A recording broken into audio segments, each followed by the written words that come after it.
নবী বলেন, আমার কবরকে কেন্দ্র করে মেলা বসাবা না। আমাদের এই দেশে আপনি পাবেন কবর কেন্দ্র করে মেলা হয়, 7 দিন 10 দিন 15 দিন মাস ব্যাপী মেলা হয় কবর।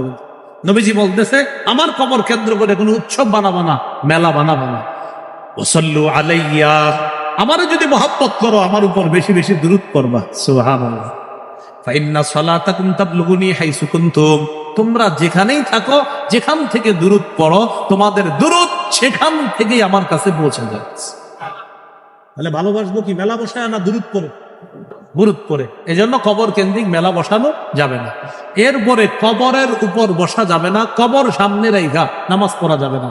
কিছু মসজিদে দেখবেন মাঝখানে কবর, অনেক মসজিদের মাঝখানে কবর, একদম মাঝখানে কবর, আর চারপাশে মানুষ নামাজ। যদিও মুসলমানরা কবরের চিন্তা করতেছে না, কিন্তু এই যে মাঝখানে রাখলো, এটা আলেমদের সাথে একটু পরামর্শ করে মসজিদটা বানাইলে কি হতো না, আবেগ এত বেশি যেটা